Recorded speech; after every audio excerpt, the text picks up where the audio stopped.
Y entrando a nuestro webinar, es un placer darles la bienvenida a este importante webinar sobre los nuevos criterios de clasificación de la obesidad. Mi nombre es Ariana Jiménez y en nombre del Grupo Consulmed les agradezco sinceramente su asistencia. La obesidad es un desafío de salud pública global que afecta a millones de personas y tiene un impacto significativo en la calidad de vida y en el desarrollo de diversas enfermedades crónicas. La forma en que entendemos, diagnosticamos y clasificamos esta condición es crucial para abordarla de manera efectiva. Por eso este webinar es tan relevante. En los últimos años ha habido avances significativos en la investigación y en nuestra comprensión de la obesidad.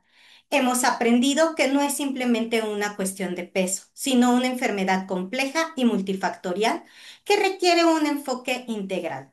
Los criterios tradicionales han sido útiles, pero la ciencia avanza y con ella la necesidad de refinar nuestras herramientas diagnósticas. Hoy tendremos la oportunidad de explorar y discutir los nuevos enfoques y perspectivas en la clasificación de la obesidad. Contamos con la participación del doctor José Cristian Ortiz, que nos guiará a través de estas actualizaciones, abordando no solamente los cambios en los criterios, sino también sus implicaciones clínicas y de salud pública. Esperamos que este espacio sea de gran valor para todos ustedes, profesionales de la salud. Los animo también a participar activamente, a hacer preguntas y a compartir sus propias perspectivas en el chat. Sin más preámbulos y con la convicción de que esta sesión será sumamente enriquecedora, damos por inaugurado este webinar y es un placer para mí presentarles al doctor José Cristian Ortiz, quien es egresado como médico cirujano y partero por la Universidad Autónoma de Nuevo León. Cuenta con un diplomado en bariatría, obesidad y nutrición por la Academia Mexicana de Obesidad y Nutrición, AC. Es miembro de la Academia Mexicana de Obesidad y Nutrición, AC, y cuenta con más de 8 años de experiencia. Actualmente es coordinador médico del Departamento de Salud Ocupacional Wallon Electric y director médico de Bariatría Cumbres, Atención Bariatría y Enfermedades Metabólicas. Es un honor para mí cederle la palabra al doctor. Doctor, muy buenas tardes. Hola, muy buenas tardes. ¿Cómo están? Muy bien. Muchas gracias. Gracias. Bueno, ¿todo bien con el audio? ¿Y si me ven o no me ven? Es muy bien el audio, nada más que su video está en oscuro. Ahí está, creo que ahí está. Listo. Listo. Adelante, doctor. Perfecto. Muy bien. Iniciamos. Muy bien. Bueno, pues como ya comentamos ahorita, una parte prioritaria a nivel global de salud es el tema de la obesidad. En la actualidad, estamos teniendo muchos cambios con los manejos actuales que están surgiendo, tanto en tratamientos como, por ejemplo, en clasificaciones. Ahorita el tema principal va relacionado debido a que en fechas recientes, en este año, febrero específicamente, hemos recibido pues varias actualizaciones relacionadas a la clasificación de la obesidad. El principal punto, pues, es catalogarla como una enfermedad en sí, debido a que anteriormente la obesidad, perdón, ha estado, digamos que relacionada a otras enfermedades, pero en sí no se ha catalogado o no se ha podido establecer o se había podido establecer como una enfermedad por sí misma. Entonces, ahorita vamos a empezar primeramente a hablar sobre el panorama que tenemos, las formas de diagnóstico previos, intentamos conocer cómo la diagnosticábamos anteriormente para tratar de hablar actualmente de lo que los cambios que se están estableciendo en estos momentos. Muy bien. Primeramente, vamos por el panorama actual. Denme un segundito nada más aquí. Primero, durante mucho tiempo, la obesidad ha sido vista de manera reduccionista, pues esto es bastante importante ya que ha estado limitada al peso corporal o al famoso índice de masa corporal, que es básicamente la forma en la que todos, en lo que es a nivel, vamos a quedarnos aquí a nivel México, establecemos el diagnóstico de obesidad. El día de hoy sabemos que el enfoque no solamente es incompleto, sino que ha contribuido al estigma, al sobre o al subdiagnóstico y en muchos casos a tratamientos inadecuados. En la actualidad buscamos mejorar no solo el diagnóstico, sino también la manera en la que acompañamos a nuestros pacientes con respeto, precisión y evidencia. Esto debido a que, pues, básicamente, con el índice de masa corporal tenemos bastantes limitantes, que esto es lo que el grupo de expertos que en febrero del 2025 definió como cambios a dejar de utilizar el índice de masa corporal específicamente para el diagnóstico de obesidad. ¿Qué tenemos en relación a la historia de la obesidad? Desde hace mucho tiempo, desde básicamente 30.000 años antes de Cristo, se ha estado observando que la obesidad ya se empieza a manejar como un proceso de enfermedad. En algunos casos se llegó a hablar sobre algo relacionado con abundancia. Por ejemplo, tenemos, eh, déjame modificar aquí.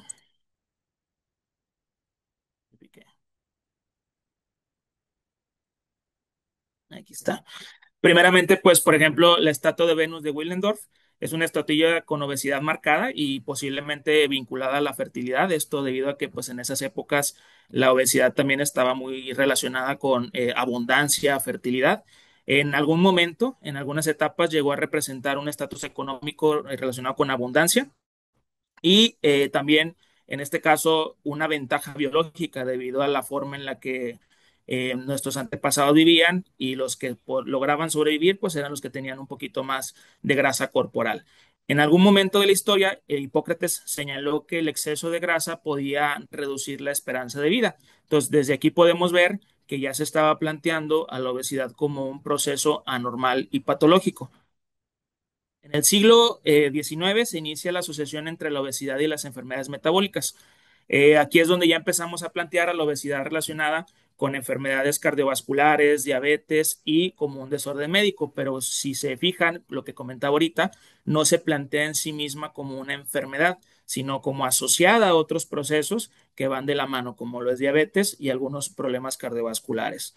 En 1948 también fue reconocida por primera vez como una enfermedad por la OMS, pero pues básicamente hubo mucha discrepancia entre los consejos que decían si era o no debía ser catalogada como un proceso de enfermedad.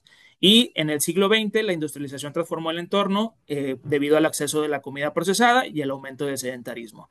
Y aquí es donde ya se termina de popularizar el famoso índice de masa corporal. En el siglo XXI se reconoce la enfermedad como crónica, progresiva y multifactorial. Como vemos acá, básicamente se empezó a reconocer como enfermedad, pero todavía no se le explicaban las causas, no se definía su progresión hasta el siglo XXI, que es cuando ya empezamos a hablar de una enfermedad crónica, una enfermedad que no tiene cura, que va progresando y tiene múltiples factores. Y básicamente ya en el 2025, en este año en la actualidad, es donde el tema que nos compete el día de hoy, hablaríamos sobre los términos actuales para definir obesidad con términos nuevos, preclínica y clínica, para darle un diagnóstico más preciso y temprano. Y ya se deja de definir la obesidad como un proceso de enfermedad básicamente asociado al peso y se define como una enfermedad sistémica por exceso de adiposidad con o sin exceso de peso corporal. Del artículo que vamos a hablar el día de hoy, pues básicamente es el de Lancet, de Diabetes Endocrinology Commission, que básicamente se aprobó en febrero del 2025, como les comentaba. Muy bien, definiendo la obesidad. múltiples organismos, incluido aquí México y obviamente pues a nivel global la Organización Mundial de la Salud, definen a la obesidad como el exceso de peso a expensas del almacenamiento de tejido adiposo. Lo que contamos actualmente, el peso ya no es relevante para definir un proceso de obesidad. Y esto es algo que está globalizado. Para ser una persona con obesidad tiene que haber sobrepeso. Entonces es algo que estamos intentando mitigar en la actualidad. El sobrepeso y la obesidad se definen como la acumulación anormal y excesiva de grasa que puede ser perjudicial para la salud. Esta es otra de las definiciones que han surgido a raíz de los nuevos cambios que se han suscitado. Y en México tenemos una NOM, la NOM 008, básicamente sobre, que es integral, sobre el manejo integral de sobrepeso y obesidad, y nos define el sobrepeso como una condición de aumento de masa corporal a expensas de acumulación de grasa y supone un riesgo para la obesidad. Y la obesidad nos la define como un exceso, una enfermedad, perdón, caracterizada por exceso de tejido adiposo y se determina cuando existe un índice de masa corporal mayor a 30 kilogramos por metro cuadrado. Y en personas de baja estatura, mayor a 25 kilogramos por metro cuadrado. A pesar de estas definiciones, la idea de la obesidad como enfermedad sigue siendo controversial.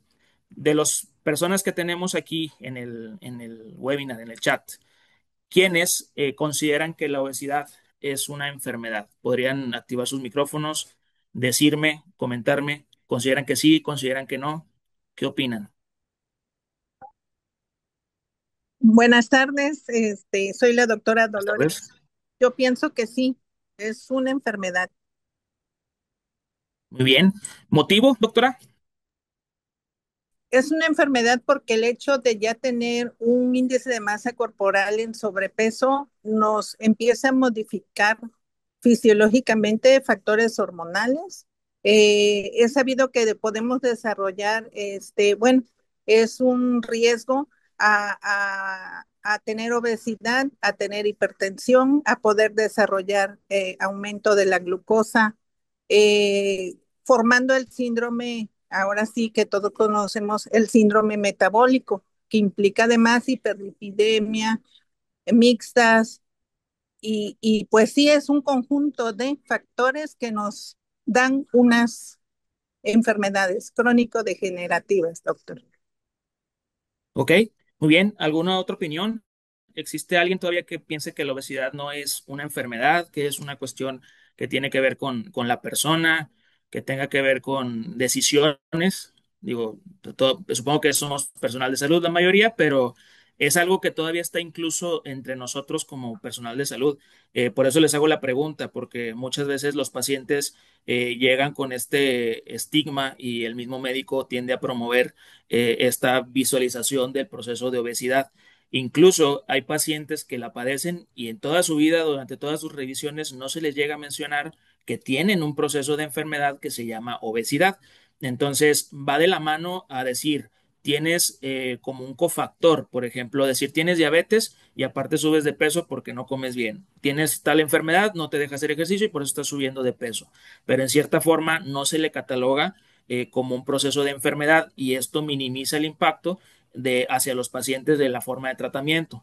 Ese es el motivo principal de estos cambios. Les hago esta pregunta porque realmente los cambios en la actualidad van de la mano a que al llamarle ya proceso de enfermedad crónica, ya implicamos a más organismos, organismos gubernamentales, temas políticos, temas de salud en general, pública, salud pública en general, y si la seguimos minimizando o haciendo como un proceso de factor de riesgo a otras enfermedades, básicamente le damos toda la carga al paciente, cuando en realidad los que tendríamos que tener el control de esta enfermedad, al igual que la diabetes, de la hipertensión, somos nosotros como personal de salud.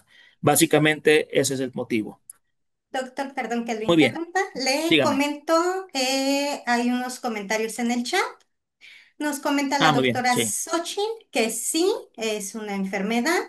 La doctora Silvia Martínez, se le considera la obesidad como una pandemia. Y el Muy bien. doctor Carlos es una enfermedad crónica caracterizada por una acumulación excesiva de grasa corporal que puede ser perjudicial para la salud.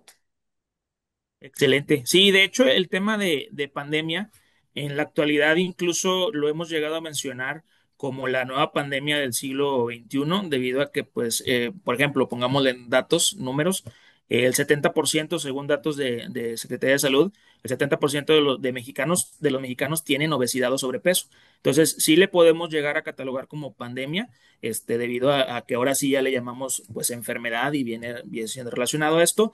Y sobre enfermedad crónica, caracterizada por la acumulación de exceso de grasa, es tal cual justo también de los motivos, porque podemos, ahorita lo vamos a ver pacientes que no tienen necesariamente un aumento en el peso corporal, o incluso hay pacientes que tienen un índice de masa corporal normal, entre comillas, y llegan a tener o cumplen criterios para diagnosticar obesidad, que es algo de lo que vamos a platicar en unos momentos. Muy bien. ¿Alguna pregunta hasta ahorita? Perfecto. Hasta el momento ninguna, doc. Gracias. Muy bien, otra de las definiciones vienen asociadas, por ejemplo, de los consejos americanos y europeos de endocrinología, que es donde ya empiezan a hablar, y esto hablamos desde el año 2022 a 2024, justo como mencionaba aquí el compañero Carlos, la obesidad es una enfermedad crónica y sistémica, perdón, caracterizada por un exceso o una disfunción del tejido adiposo que afecta la salud física, mental y social, esto con o sin exceso de peso corporal. Desde aquí es donde ya empezábamos a ver, hace un par de años, que la obesidad en sí no necesariamente tenía que tener un aumento del peso corporal. Y como les comento, en México todavía está el estigma de los pacientes con sobrepeso, pero hay pacientes con normopeso que no se les está catalogando como pacientes obesos por la cuestión del estigma. Ahora, usamos también o empezamos a utilizar hace un par de años el término de enfermedad crónica basada en adiposidad. Ya no usábamos el término tal cual de obesidad, debido a que, como mencionábamos ahorita, me gustaba la parte de definirles qué es una enfermedad. El término de enfermedad viene relacionado a una disfunción o algo que se sale de la normalidad, que a la par va generando defectos en las funciones del cuerpo. Entonces, al catalogar ya a la obesidad como una enfermedad, podemos decir que el tejido adiposo es causal de casi todas las modificaciones que el cuerpo sufre a raíz de esta, digamos, disfunción que tiene. Muy bien, perfecto. Ahora, para clasificar la obesidad, hay hay médicos aquí en el webinar, nutriólogos, médicos, Sí. ¿sí o no? Perfecto. Bueno, ¿qué utilizan en su práctica clínica para diagnosticar obesidad en la actualidad? No, es la convivencia. ¿Perdón? Bueno, Báscula con básicamente bioimpedancia. Ah, ok, bioimpedancia. Perfecto. ¿Qué más? Peso, talla, índice de masa corporal, ok. En las clasificaciones para diagnosticar obesidad existen algunos, básicamente, variantes que se han estado planteando desde hace mucho tiempo. Por ejemplo, les comentaba ahorita, el más utilizado es el índice de masa corporal. Básicamente nos da una predicción o nos define el porcentaje de peso relacionado con la talla. O sea, eso es una fórmula que ahorita vamos a ver, que todos conocemos, es muy globalizado, pero tiene muchas limitantes. También existe otra clasificación que es la obesidad por fenotipos, que es la obesidad androide, ginecoide u homogénea. Y existe otra clasificación que lo llama como obesidad hipertrófica o hiperplásica, que es otro tipo de obesidad. También existe la obesidad sarcopénica, que es otro término que también ahorita vamos a ver. ¿Conocen el término de obesidad sarcopénica? ¿Alguien?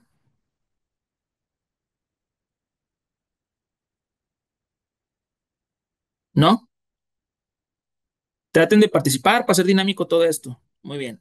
El término de obesidad sarcopénica se refiere a pacientes que, a pesar de tener un peso normal, y esto es bastante común en mi práctica, lo que me dedico a ver pacientes con obesidad, que tienen un peso normal, pero al hacerle sus mediciones de bioimpedancia, ahora, perdón, defino peso normal por índice de masa corporal. El índice de masa corporal sale, por ejemplo, en 25 o 24. Pero al hacer las mediciones por bioimpedancia, nos resulta que tenemos un porcentaje de grasa mayor o elevado, que dentro de los criterios entra como obesidad, y el porcentaje de músculo está disminuido. Estos pacientes tienen muchos problemas debido a que el músculo está tan deficiente que empieza a generar afectaciones en su vida diaria. Entonces son pacientes que se ven aparentemente sanos, pero realmente a nivel interno, como platicamos ahorita, hay una disfunción del tejido adiposo y esto genera, pues básicamente, la obesidad sarcopénica. Muy bien. ¿Hasta ahorita alguna pregunta? Perfecto. Todo bien, Entrando doc. en la clasificación, ¿mande? Todo bien. Perfecto. En las clasificaciones, digo, ahorita ya ejemplificando, por ejemplo, la obesidad por fenotipos, teníamos anteriormente, de esto, incluso yo recuerdo haberlo visto a nivel de facultad, sobre la obesidad androide, que es la que definían que era más común en hombres, debido a que, pues, básicamente hay un aumento de volumen de grasa corporal a nivel visceral, y la obesidad ginecoide, asociada mayormente con mujeres, debido a que se asocia a que la grasa está, digamos, distribuida en glúteos, caderas y piernas. Esto lo usamos también en algún momento, se llegó a utilizar bastante y existen los términos no tan viejitos, un poquito más nuevos, sobre obesidad hipertrófica hiperplásica, que se refiere a la disfunción del tejido adiposo. Por ejemplo, hipertrofia cuando hay un aumento en la función del tejido adiposo e hiperplásica cuando hay un aumento en la cantidad de células o adipocitos, ¿verdad? Muy bien, entrando de lleno con el índice de masa corporal, que es básicamente uno de los puntos que tenemos que actualizar. El índice de masa corporal se define básicamente por la relación entre la división del peso y la estatura al cuadrado. Actualmente teníamos estas pequeñas gráficas para validar el índice de masa corporal, principalmente clasificando como peso normal con un índice de masa corporal de 18.5 a 24.9, sobrepeso de 25 a 25.9 y a partir de 30 catalogándolo como obesidad grado 1, 2 y 3. Muy bien. Ahora, en la actualidad el índice de masa corporal tiene muchas limitaciones. ¿Qué limitaciones creen que pueda tener? Vamos a darle para atrás porque que vean. ¿Qué limitaciones se han encontrado ustedes en su práctica con estos pacientes en los que tienen índice de masa corporal alto o bajo? Que no toma en cuenta la musculatura, no sabemos si es por agua, si es por grasa, si es masa muscular. Excelente. ¿Qué más?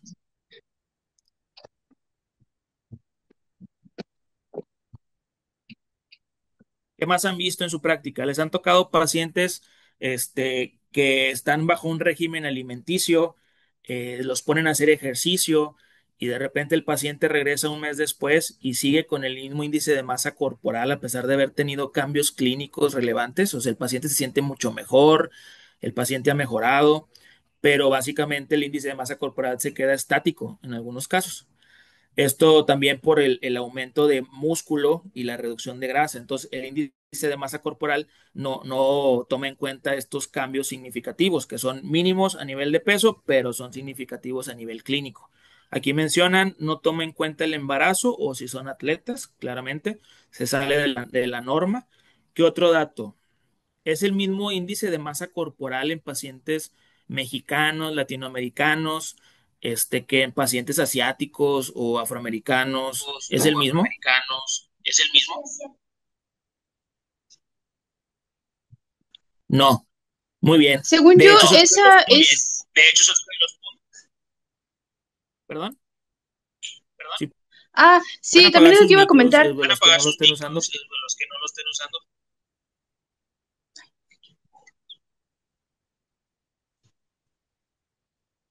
te escucho. Te escucho. Ah, ok, eso que iba a comentar, que igual para adolescentes usamos pues el mismo, la tabla de valores de índice de masa corporal y pues no, a lo mejor no tiene el mismo músculo o el mismo índice de masa corporal, perdón, de grasa, un adolescente que un adulto. Incluso se utiliza pues mundialmente, se podría decir, Percentiles. y pues son, Percentiles. así es, y son diferentes, por ejemplo, no manejamos en México la misma, incluso en México no manejamos la misma estatura, por ejemplo, en los estados del sur y en los estados del norte. Las complexiones pues son muy distintas y se Exactamente. utiliza Exactamente. para toda la población. Muy bien. Perfecto, Muy justamente bien. es uno de las Perfecto. limitantes Justamente es uno. generales que tiene el índice de masa corporal. Entonces, vamos a entrar con las demás. Aquí, como mencionábamos ahorita de inicio, no diferencia entre masa muscular y grasa corporal, Para poder definir obesidad, ¿qué necesitamos? Pues básicamente una disfunción del tejido adiposo, o sea, por ende, un aumento en la grasa corporal. Ahora, no evalúa el estado metabólico o las comorbilidades, que es otro de los puntos que el índice de masa corporal no tiene. Podemos tener pacientes con índice de masa corporal normal, pero en la cuestión ya a nivel laboratorios o metabolismo, pacientes con resistencia a la insulina, pacientes con procesos de hígado graso, y otras afecciones asociadas a una disfunción del tejido adiposo. No refleja la distribución de la grasa, que esto es básicamente lo que veíamos ahorita con los pacientes con con las clasificaciones de obesidad androide y ginecoide. Por ejemplo, es muy común que las mujeres tengan un aumento en el volumen de grasa comparado con los hombres, pero la distribución, si vamos a hablar de distribución, la que más afecta pues es la grasa visceral. Si esto no nos lo diferencia, el índice de masa corporal. En cuestión de no detecta cambios sutiles, es lo que les comentaba ahorita, un paciente que hace un régimen, se aplica, hace su ejercicio de fuerza como debe de ser, pero pues al momento de medir de nuevo, pues no tiene cambios en su índice de masa corporal y lo seguimos catalogando como paciente con obesidad o sobrepeso. Y esto pues básicamente es porque no detecta estos cambios sutiles. Y el último punto, que es lo importante, como ya comentaba la compañera, no considera la edad, que es algo relevante, el sexo, porque también es diferente en cuestiones de hombre-mujer, etnicidad y contexto clínico. Entonces, estos datos pues son limitaciones que estábamos teniendo, pero en algunas ocasiones nos daban un subdiagnóstico o un sobrediagnóstico del proceso de obesidad. Muy bien. ¿Qué otras herramientas tenemos para la detección del proceso de obesidad? Fuera del índice de masa corporal, también tenemos la circunferencia de cintura. En la actualidad, algo muy relevante es la circunferencia de cuello, la relación cintura-cadera, la masa grasa relativa y la relación cintura-altura. Y de las estimaciones de grasa, ahorita mencionábamos la bioimpedancia, una densitometría o absorciometría dual de rayos X y una pletismografía. Estos esquís son estudios que a veces pues son complejos, que si se tiene pues excelente, nos dan bastantes valores certeros, pero en la actualidad pues lo básico es una bioimpedancia, nos da bastante información bien realizada para poder definir sobre el porcentaje de grasa que tenemos en el paciente. Y algunos biomarcadores de laboratorio, por ejemplo, las adiponectinas, las interleucinas, leptina, la hemoglobina glucosilada, perfil de lípidos, funcionamiento hepático, etcétera. Todo esto nos sirve como diagnóstico. Ahorita vamos a ver de qué forma nos va a ayudar a definir la obesidad. Entonces, en resumen, antes de avanzar, el índice de masa corporal por sí solo no nos define un proceso de obesidad. Tenemos que utilizar otras herramientas diagnósticas como la circunferencia de cintura y todas las que acabamos de comentar para poder definir este proceso de obesidad. ¿Alguna pregunta hasta este momento? Todo bien, Doc. Perfecto. No, muchas gracias. Muy bien. Ahora, entrando en lo que nos compete, que es el tema principal de los nuevos criterios. En la actualidad, el ANSES nos define a la obesidad en dos tipos de obesidad, obesidad clínica y obesidad preclínica. Para poder hablar de obesidad clínica y preclínica, primero tenemos que de nuevo definir a nuestro paciente como obeso. Y aquí la obesidad, el artículo lo define como una condición caracterizada por un exceso de adiposidad con o sin distribución o función anormal del tejido adiposo y con causas multifactoriales que aún no se comprenden completamente. Aquí entramos en otra definición más actualizada. Es un exceso de adiposidad con o sin distribución o función anormal. Si recuerdan, ahorita platicábamos que podíamos definir la obesidad anteriormente como un aumento del tejido adiposo a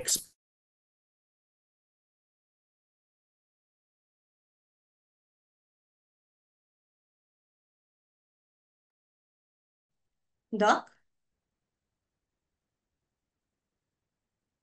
Ok. Compañeros, demos un minutito. El doc preclínica. tuvo... Dígame. Doc. Doc, ¿me escucha? Ujú. Está un ¿Sí? poquito entrecortado. y comenzó a escucharse Ah, ok, robotizado. una disculpa. ¿Dónde se me quedé? Estaba Una explicando la disculpa. ¿En nueva. qué parte me quedé? Muy bien. En cuestión de, ¿me quedé en Gracias. obesidad o clínica? Me No, perdí un poquito. obesidad. Ah, muy bien. Como les comentaba ahorita, al principio platicábamos sobre las definiciones antiguas, por decirlo de alguna forma. Les trataba de comentar que antes valorábamos la obesidad por el aumento de peso. Luego después valoramos la obesidad o diagnosticamos obesidad con un aumento en el tejido adiposo sin aumento de peso. Después mencionamos que es un aumento en el tejido adiposo con disfunción de este tejido adiposo sin aumento de peso. Y ahorita estos criterios actuales nos definen que es un aumento del tejido adiposo con o sin distribución o con o sin función anormal del tejido adiposo. Entonces, si tenemos pacientes con un tejido adiposo excesivo o elevado, con o sin distribución, bueno, ya lo catalogamos como obeso. Ahora, este paciente ya podemos hablar de obesidad clínica y preclínica. En un resumen muy amplio, la obesidad clínica es básicamente cuando hay una afectación en órganos y tejidos o en la funcionabilidad de nuestro paciente. Y la obesidad preclínica es básicamente cuando no existe esta disfunción. Los tejidos se conservan y nuestro paciente aparentemente goza de buena salud metabólica, ¿verdad? Incluso en algún momento llegaron a mencionar términos como obesos sanos, ¿verdad? O clínicamente o metabólicamente sanos. Entonces, esto es lo que vamos a platicar y esto es lo que vamos a definir en unos momentos. ¿Qué cambia con estas definiciones? Porque ya les definí cómo vamos a hablar de obesidad en la actualidad, y los dos términos nuevos que vamos a acuñar. Primeramente, dejamos atrás el enfoque centrado en el índice de masa corporal. Ya hablando de un índice de masa corporal arriba de 30, por sí solo no nos diagnostica obesidad. Pone el foco en el tejido adiposo como órgano activo. Todos sabemos que el tejido adiposo es un órgano endocrino, incluso que puede generar inflamación y otros procesos metabólicos y hormonales.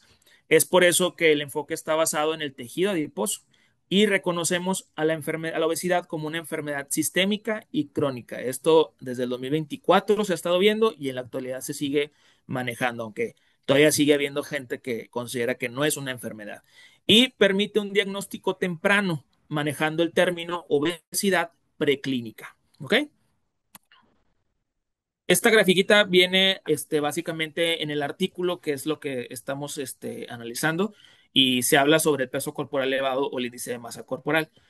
Es justo lo que platicábamos ahorita, una de las limitantes más importantes, por ejemplo, en pacientes con una confirmación de masa grasa anormal.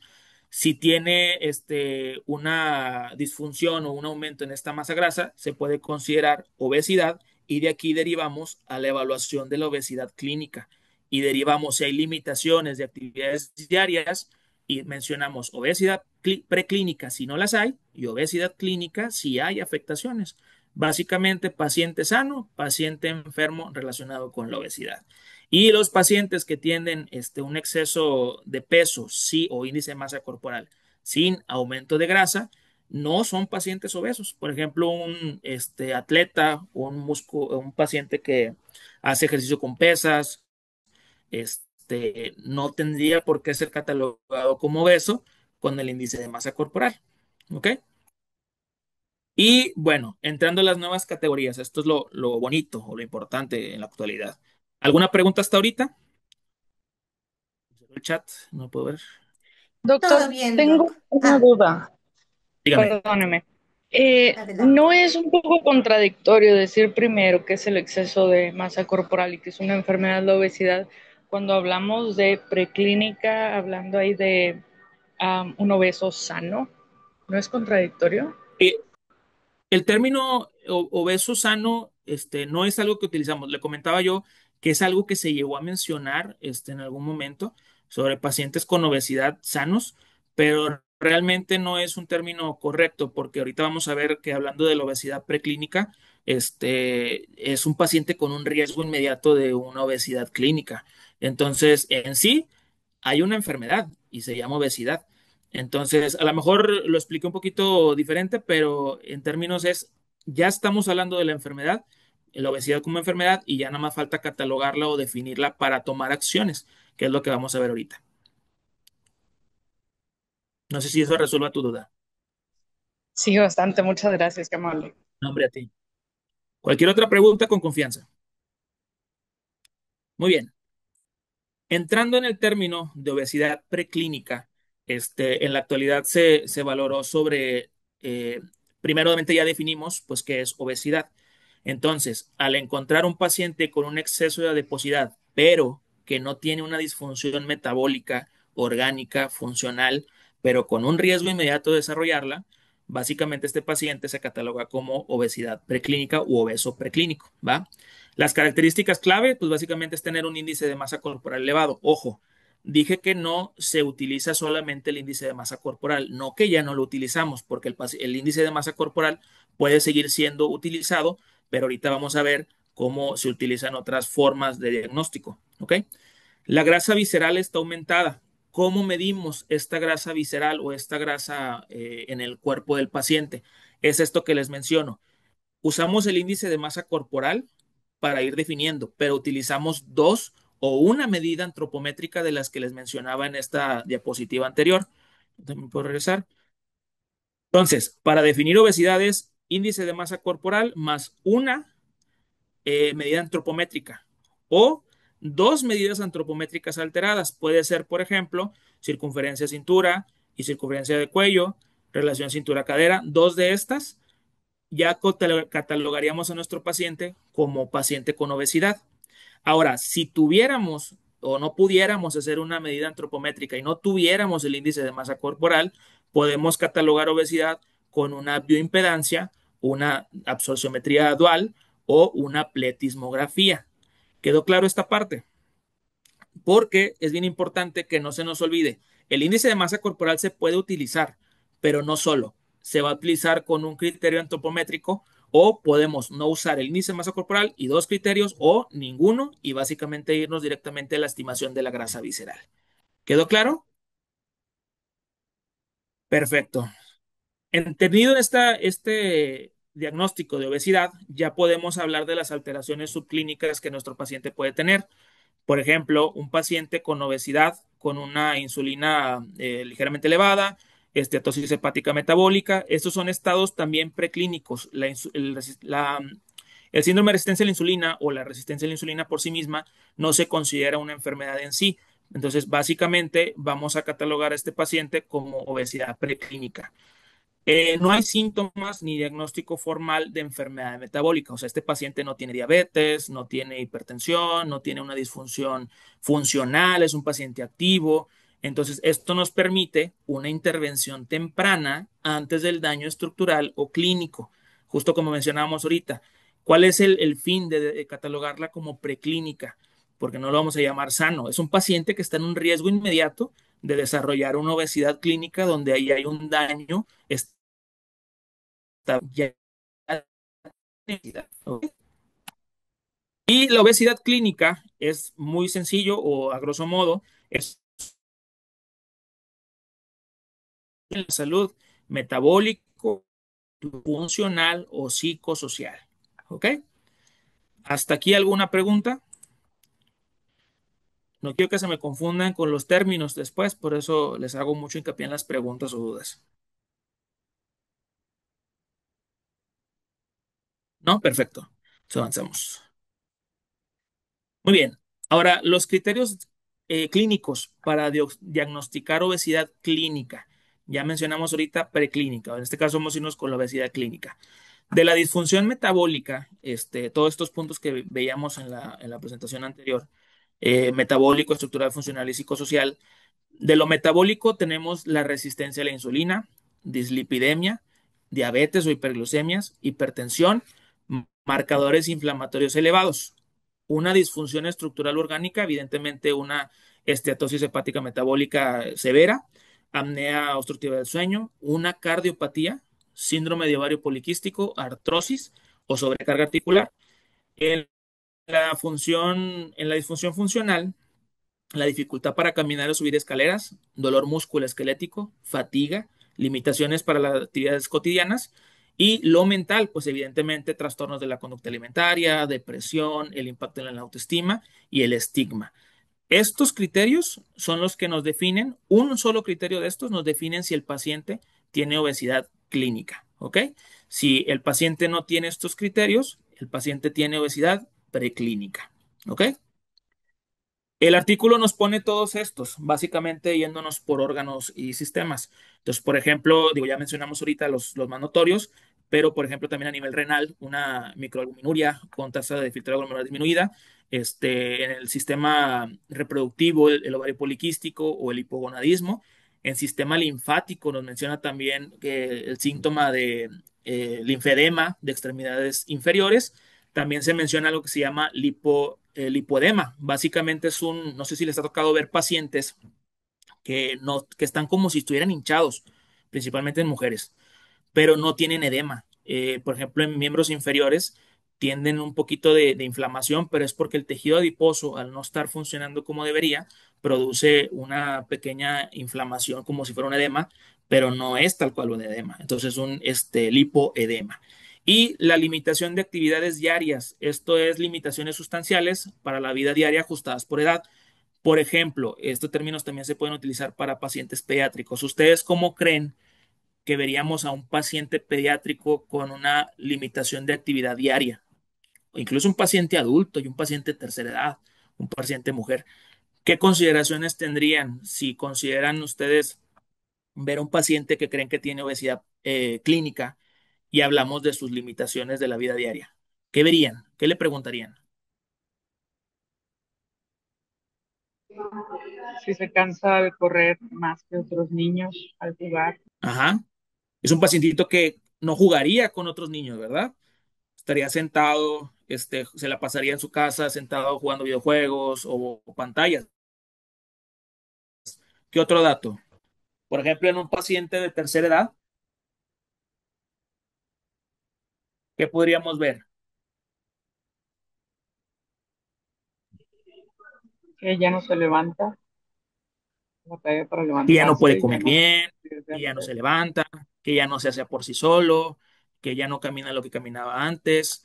Y en pacientes que pueden ser básicamente adultos jóvenes, por ejemplo, afectaciones en lo laboral, afectaciones en la vida diaria personal.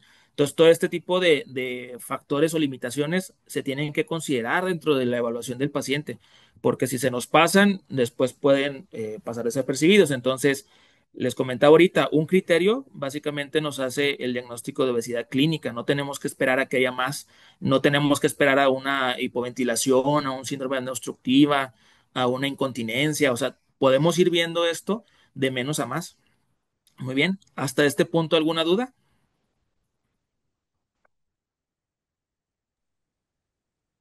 Vida sedentaria. Mm. Muy bien. Ahora, parte de lo importante es la evaluación integral, que es justamente lo que veíamos ahorita. Si a ustedes les llega un paciente que ustedes ya lo catalogaron como paciente con obesidad, ya le hicieron sus medidas, la antropometría, ya valoraron a su paciente y definen que tiene un aumento en la grasa corporal. Ahora, la evaluación funcional, pues es todo esto. Integral, perdón. Primeramente empezamos con la evaluación funcional. Estas preguntas que les mencionaba ahorita. Ver si el paciente tiene independencia, ya sea paciente pediátrico o paciente adulto. Si tiene dolor al hacer sus actividades diarias y la autonomía. En la evaluación metabólica medimos glucosa, insulina, perfil de lípidos, hepático y la presión arterial. En la evaluación estructural podemos hacer un ultrasonido hepático, una polisomnografía y obviamente pues el estudio de bioimpedancia. Y en la evaluación mental o psicosocial, esto igual con el apoyo de especialistas en salud mental o incluso en algunas escalas que podemos hacer en consultorio, la calidad de vida y la salud mental y la percepción corporal. Por ejemplo, con este tipo de escalas que son fáciles de aplicar a nivel consultorio. Este, si tenemos estas evaluaciones integrales, nos es más fácil clasificar a nuestro paciente. Para poder detectar todo lo que veíamos ahorita, todas las disfunciones, tenemos que hacer esta evaluación integral. ¿Ok? En resumen, vamos a verlo así, las categorías clínicas de obesidad, para no confundirnos. Obesidad preclínica es aquella en la que existe un exceso de grasa sin un impacto funcional. ¿Cuál es el objetivo de tratamiento? Prevención y vigilancia activa. ¿De qué? De que este paciente no desarrolle obesidad clínica. Y en la obesidad clínica tenemos un exceso de grasa con una disfunción metabólica, estructural y funcional. Y aquí el tratamiento o el objetivo clínico es tratamiento y manejo integral. ¿Ok? Hasta este momento, ¿alguna duda o pregunta?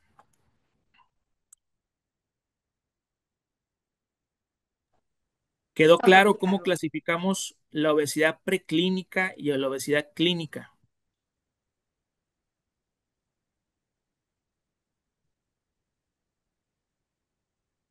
¿Sí? Perfecto. Muy bien. De nuevo, otro resumen. Vamos a valorar de esta forma a nuestro paciente. Primeramente, saber si nuestro paciente tiene un proceso de obesidad. ¿Qué utilizamos? Como les comentaba, podemos utilizar el índice de masa corporal más una medida antropométrica, igual para los dos casos. Podemos utilizar dos medidas antropométricas o podemos utilizar de forma directa una medición directa de la grasa visceral. Ahora, es importante también mencionar, pacientes que evidentemente tengan un índice de masa corporal de 40, es lógico que esos pacientes no ocupo hacerle otro parámetro, otro perfil para definir que tiene obesidad. Ese paciente sería algo extraordinario que tuviera un índice de masa corporal de 40 sin tener un aumento en su grasa visceral. Ahora, de los mecanismos, principalmente de la preclínica, pues bueno, hay una alteración tisular, pero sin afectación orgánica. Las manifestaciones clínicas son menores y a nivel de la obesidad clínica, bueno, ya tenemos síntomas, ya tenemos signos, ya tenemos limitaciones de la vida diaria y obviamente complicaciones. En cuestiones de tratamientos y diagnóstico, pues bueno, podemos utilizar todo esto que nos menciona el artículo, antropométrico, historia médica, historia clínica, perdón, revisión de órganos y sistemas y otras mediciones. Muy bien, vamos a entrar aquí con ejemplos. Aquí les puse tres ejemplos de tres pacientes diferentes y ustedes me van a decir, por favor, ahí con participación, qué tipo de obesidad consideran que tiene el paciente. En sí, los tres tienen obesidad, ¿ok? Si les queda duda, me dicen. Ya sería cuestión de definir qué tipo de obesidad tiene. Primeramente, un masculino de 32 años, nadador, sin antecedentes personales, niega signos o síntomas relevantes, tiene un índice de masa corporal de 28 y una circunferencia de cintura de 102 y subimpedancia con masa grasa de 39 y masa magra de 30. ¿Por qué este paciente tiene obesidad?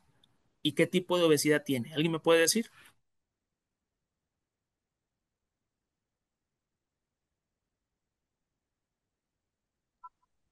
Obesidad preclínica, Justamente, ¿por qué? porque no hay afectación, o sea, no hay diabetes, no hay dislipidemia, no hay nada más. ¿Y qué te define si este paciente tiene el índice de masa corporal de 28? Ese índice de masa corporal es sobrepeso? ¿Qué nos define que él tiene obesidad? La circunferencia de cintura. ¿Y qué otro factor? ¿La masa grasa? Eso. Digo, la grasa, perdón. Perfecto. Entonces, este paciente lo catalogamos como un paciente con obesidad preclínica, justamente. ¿Qué sería necesario hacerle a este paciente? ¿Qué podríamos, eh, cuál es nuestro manejo en este paciente? Ya lo vimos ahorita con todo lo que les platicaba.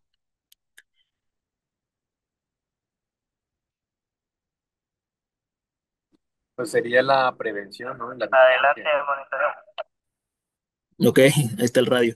La prevención es uno de los puntos para evitar llegar a desarrollar la obesidad clínica.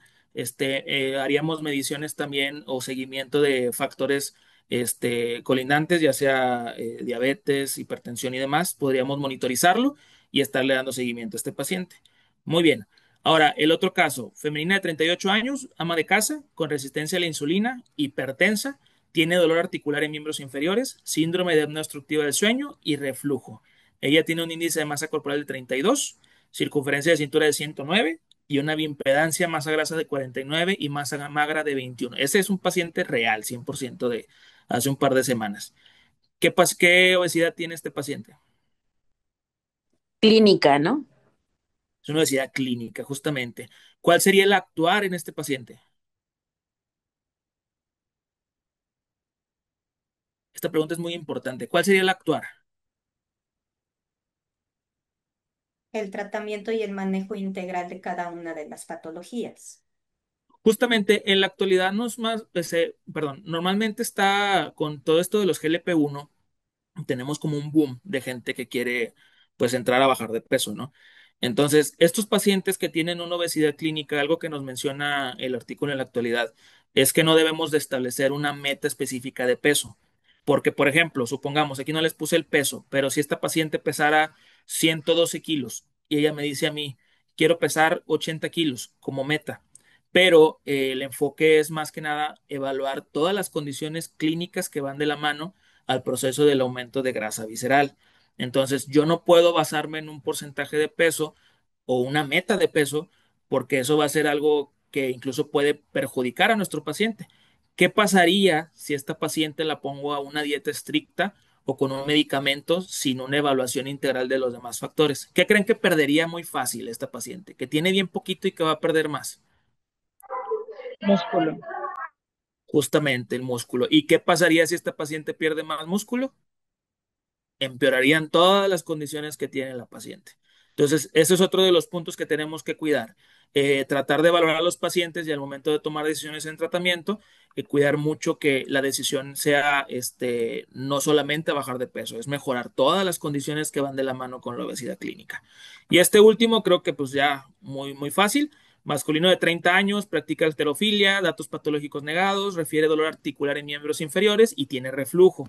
Tiene un índice de masa corporal de 31, circunferencia de cintura 92 y su impedancia reporta masa magra de 24 y masa grasa de 24 y masa magra de 39. ¿Qué tiene este paciente?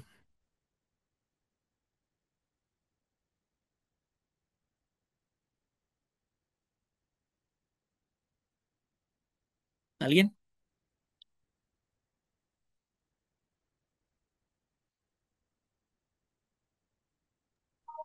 No es obesidad, ¿no? ¿Está enfermo? ¿Tiene algo? No, nada. Perfecto. ¿Y qué haríamos con él? Nada, básicamente darle recomendaciones, tratar las enfermedades que tiene, pero en sí ninguna va de la mano con el proceso de sobrepeso, que si nos vamos al índice de masa corporal nos va a decir tienes obesidad. Y en algún otro momento de las evaluaciones, de otro tipo de recomendaciones, estos pacientes pudieron haber sido evaluados como pacientes obesos. Entonces, sí es importante considerar que este paciente está sano, no tiene obesidad. Su masa magra es aceptable y si lo ponemos a una dieta estricta porque lo asustamos con el índice de masa corporal, el paciente puede bajar su masa magra y generar ahora sí un proceso de enfermedad. Entonces, esto hay que definirlo bien. Son pacientes que no requieren una intervención, pero de igual forma se les puede apoyar con mejoras en su estado físico. Muy bien. Ahora, el enfoque multidisciplinario. Esto es bastante importante. No podemos solamente como médicos, yo hacer la tarea del yo-yo. No puedo evaluar solamente yo al paciente con obesidad. Si soy nutriólogo, no puedo solamente yo evaluar al paciente con obesidad. En la actualidad ya está establecido que requerimos de un equipo multidisciplinario para la evaluación. Les comentaba ahorita todo lo que se requiere para la evaluación. La evaluación, funcional, metabólica, estructural y mental y psicosocial. Esto debe incluir a múltiples especialistas. Puede parecer que es algo costoso, puede parecer que es algo difícil, pero ese es uno de los motivos por el cual se hizo esta nueva evaluación, porque ya estaríamos incluyendo, y esperemos que así sea, a servicios de salud pública, ya estaríamos hablando de temas de impacto a nivel económico, político, y es uno de los motivos por el cual se hace esta nueva definición de obesidad. Este tipo de evaluación nos va o se ha demostrado que mejora la adherencia, trata las causas subyacentes y comorbilidades y permite un seguimiento a largo plazo, que es uno de los puntos que normalmente batallamos más con los pacientes, el seguimiento a largo plazo. Entonces, en este entendido, hay que hacer un equipo multidisciplinario y que las instituciones que lleguen a tratar a estos pacientes, pues los tengan al alcance. Muy bien. Ahora, la desestigmación médica del paciente con obesidad. es muy común, esto lo vemos diario. Son pacientes que a veces ya con miedo y con vergüenza acuden a la consulta porque en algún momento algún doctor simplemente les dijo, tienes que bajar de peso, ¿no? Entonces, sí tenemos que hacerle ver al paciente que lo que tiene es una enfermedad. No le debemos de quitar tema de tratarlo él, pero enseñarle que no es culpa suya. Como entendemos, la obesidad tiene múltiples causas, es multifactorial y no solamente es una cuestión de fuerza de voluntad, como normalmente lo hemos escuchado. Le repito, yo sé que a lo mejor ustedes dirán, no, esto ya no pasa, pero pasa bastante. Son pacientes que van a instituciones y llegan con estos estigmas, incluso entre otros médicos del ámbito privado. La obesidad es una enfermedad crónica, no una falta de voluntad. Hay que evitar culpabilización y juicios, evaluar condiciones de vida, salud mental y acceso a alimentos y ejercicio. No puedo solamente a mi paciente decirle ponte a hacer ejercicio, ponte a hacer una dieta, si no sé realmente cómo vive ese paciente, si vive al día, si tiene exceso de trabajo, si se puede mover. Usar un lenguaje no estigmatizante. Ya no hablamos de paciente obeso, ya hablamos de una persona con obesidad o persona que vive con obesidad, así como en algún momento lo interiorizamos a la diabetes. Es un paciente que vive con diabetes, no es un diabético. Entonces tratamos de también utilizar este lenguaje para que el paciente pueda sentirse con empatía de nosotros a él. Y todo esto mejora la confianza y la adherencia al tratamiento y el respeto clínico. Uno de los últimos puntos, y es el más importante, el diagnóstico temprano de la obesidad. Si ya tenemos al paciente con obesidad y resulta que es un paciente preclínico, obesidad preclínica, tenemos que esperar, y es lo que preguntaban ahorita, a que este paciente se enferme, algo que sí pasaba mucho con el índice de masa corporal. Si no tienes obesidad o el índice mayor a 30, no hay un tratamiento específico para el problema. Pero en la actualidad, con este nuevo enfoque, el paciente, aunque no tenga el índice de masa corporal en 30, se cataloga como obesidad y eso nos ayuda a evitar complicaciones. Esperar a que un paciente cruce la barrera de IMC para diagnosticar es clínicamente riesgoso. Es como decir, tienes prediabetes y no voy a hacer absolutamente nada hasta que te dé diabetes. Ahora se puede diagnosticar obesidad si hay grasa visceral elevada, afectación metabólica, insulina, hígado graso, lípidos y limitaciones físicas y el impacto psicosocial. Y permite una intervención preventiva y evitando la progresión a diabetes, enfermedades cardiovasculares y otras complicaciones. Y esto es otro de los puntos importantes, la educación médica continua. Esto que veíamos ahorita sobre las nuevas definiciones, también es importante capacitar a un criterio mío al personal de salud a utilizar, por ejemplo, básculas de bioimpedancia, a utilizar otro tipo de medidas que nos ayuden al diagnóstico. Como les decía ahorita, la medición de cintura, aunque parece muy obvia o medir cintura, tiene su forma. La bioimpedancia tiene una forma de utilizarse, interpretar una densitometría, una polisomnografía, todo este tipo de herramientas debemos de estar capacitados para su uso. También empezar a formarnos en una entrevista motivacional y con un abordaje sin estigma. Digo, aunque no queramos, es algo que estamos incluso interiorizados al estigma. Y la actualización en farmacoterapia y cirugía bariátrica, por ejemplo, esto con los nuevos tratamientos como los GLP-1, pues sí deberíamos todos los que tratamos pacientes, de estar, digamos, actualizados mínimo para entender cómo le ayuda al paciente con obesidad el tratamiento y la cirugía bariátrica. Porque también es otra de las cosas, de repente ya hablamos de pacientes que quieren optar por una cirugía bariátrica y los estigmatizamos diciéndoles que no, las complicaciones, metiéndoles miedo, cuando a veces pues es la única opción. Y el conocimiento de guías clínicas modernas para poder tratar a estos pacientes. Todo esto mejora la calidad del diagnóstico, reduce retrasos en el tratamiento y humaniza la atención, que es lo principal. Muy bien. El mensaje clave, esto es de lo que quiero que se lleven de esta ponencia o plática. No todas las personas con obesidad tienen un índice de masa corporal alto y no todas las personas con índice de masa corporal alto tienen obesidad clínicamente significativa.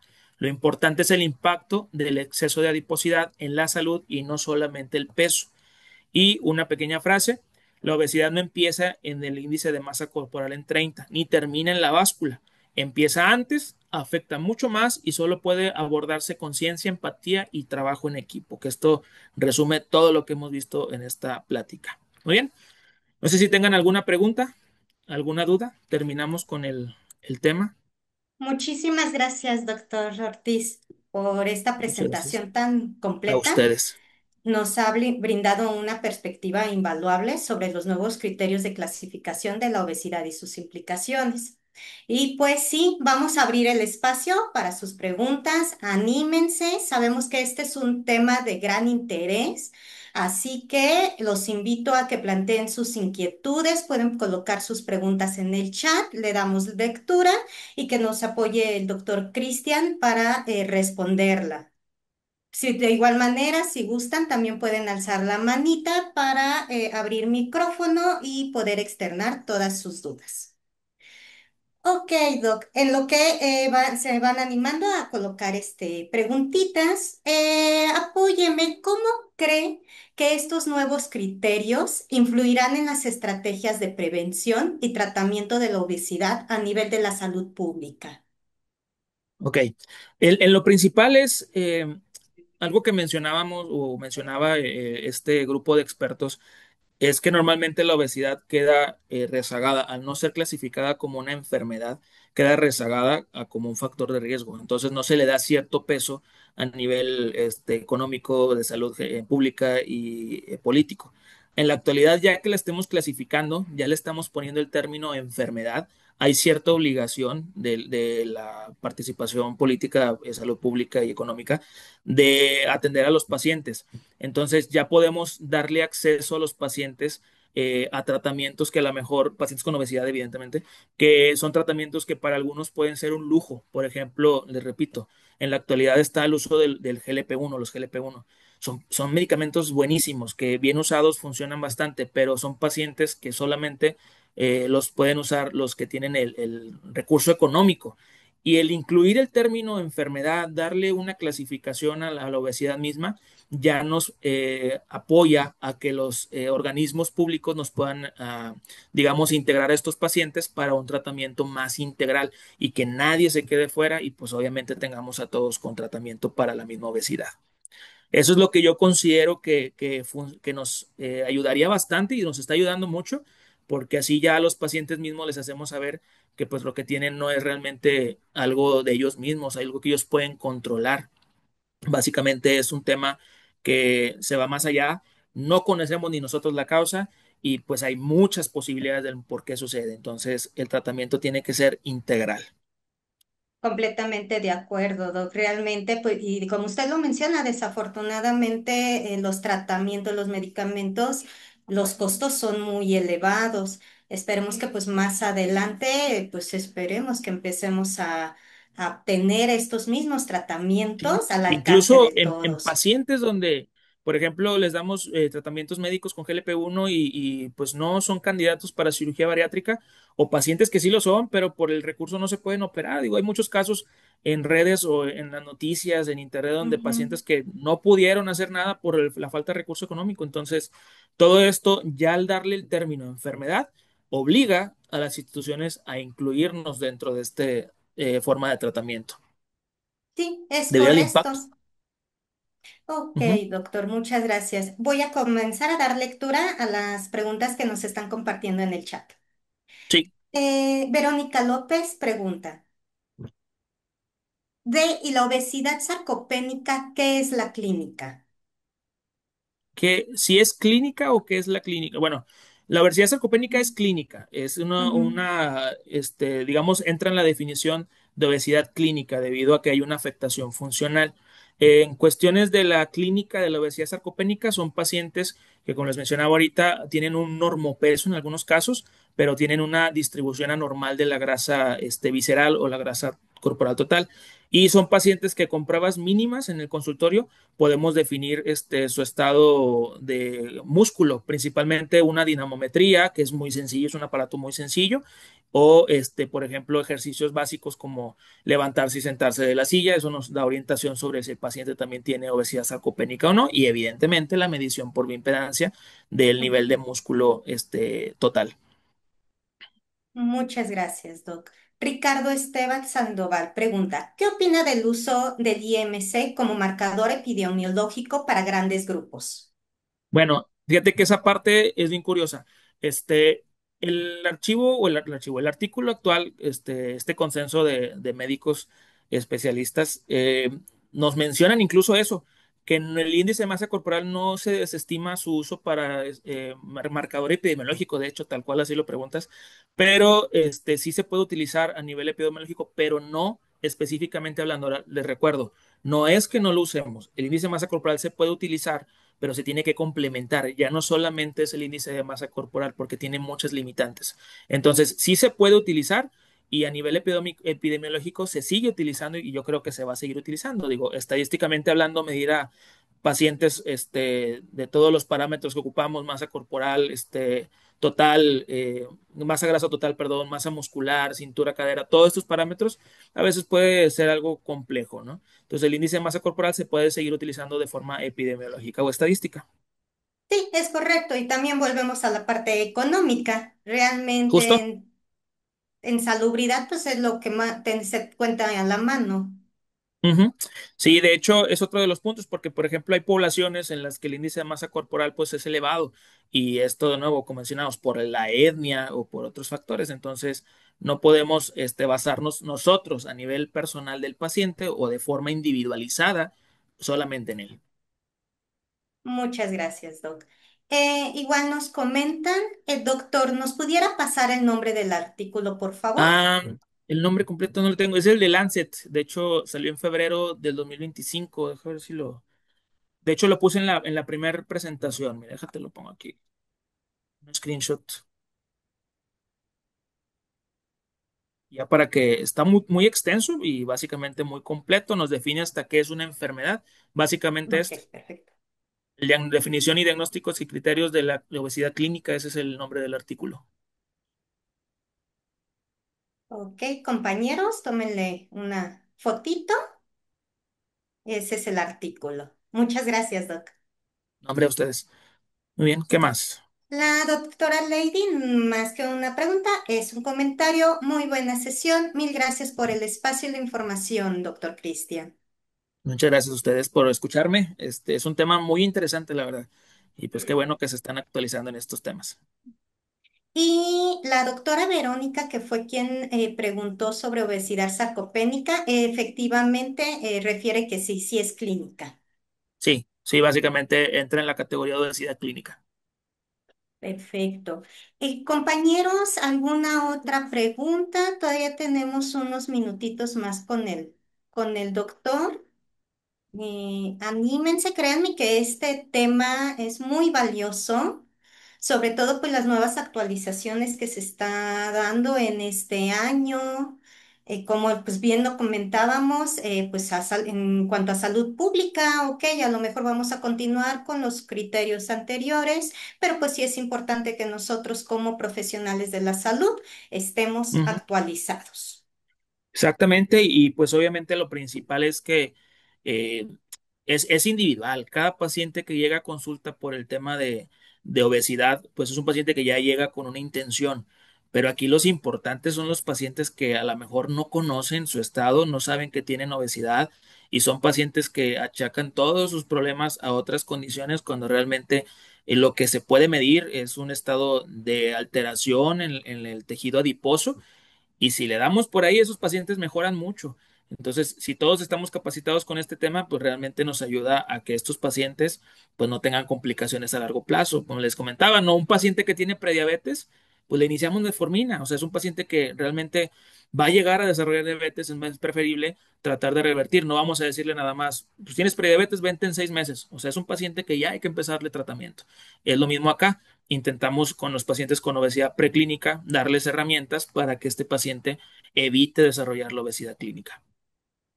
Es correcto. Y hablando de pues, temas de capacitación, Doc, ¿cómo pueden los profesionales de la salud mantenerse actualizados con los futuros cambios o refinamientos en la clasificación de la obesidad? Bueno, en la actualidad existen muchos cursos que se están dando, diplomados, incluso en cuestión de artículos con las nuevas las herramientas como se me fue el nombre, las revistas como el de Lancet. Entonces van saliendo conforme cierto tiempo, como les comentaba, incluso hubo un consenso de endocrinólogos en Estados Unidos que definió primeramente el ABCD, que es la obesidad, la enfermedad basada en adiposidad. Y ahorita en la actualidad, pues ya cambia un poquito a lo que nos dice The Lancet con el Consejo de Diabetes y Endocrinología. Entonces, es cuestión de acercarnos, como por ejemplo ahorita con Consulmed, que estamos dando este tipo de capacitaciones, ¿verdad? Es correcto, esperemos que se sigan animando. Ujú. Y ¿Alguna igual, duda? hablando de esos desafíos, ¿qué desafíos usted anticipa en la implementación de estos nuevos criterios en la práctica diaria de los profesionales de la salud? Es bastante curioso porque incluso yo creo que el principal es el rechazo, aunque suena algo complejo, otra vez, del mismo personal de salud. Eh, Como no estamos capacitados para tomar una bioimpedancia, digo, nos quedamos con la facilidad de lo que es el índice de masa corporal, la herramienta de tener una báscula de bioimpedancia que funcione, considerar y saber usarla, el costo de una densitometría o un DEXA para evaluar la grasa total y la interpretación son las limitantes principales. O sea, esto nos puede generar este rechazo y lo mismo, el estigma, porque todavía hay médicos y hay personal de salud que considera que la obesidad no es una enfermedad. Entonces, al no ponerle este término que ahorita ya se está acuñando, que de hecho el artículo al revisarlo van a ver que incluso entre ellos mismos hubo mucha discrepancia por un tiempo y al final se pusieron de acuerdo, genera que el paciente siga sin un tratamiento correcto y un diagnóstico y evidentemente un diagnóstico y un tratamiento correcto. Muchísimas gracias, Doc. De hecho, igual, pues me gustaría agregar, aparte de lo que nos comentó, pues aparte de ese criterio, también el desafío en base a lo económico, lo que hablábamos anteriormente. Sí, Entonces, son muchos desafíos que pues todavía tenemos, sobre todo pues aquí en México, que desafortunadamente pues somos número uno tanto en obesidad infantil como en adulta. sí, esperemos pronto se haga una integración porque los costos de los medicamentos van mejorando, afortunadamente se empiezan a ser un poco más accesibles para algunos, pero siguen siendo pues algo que no es para todos. Entonces necesitamos que sea algo ya a nivel de salud pública. Ok, Doc, pues muchísimas gracias. En el chat ya, de igual manera, ya no contamos con ninguna otra pregunta.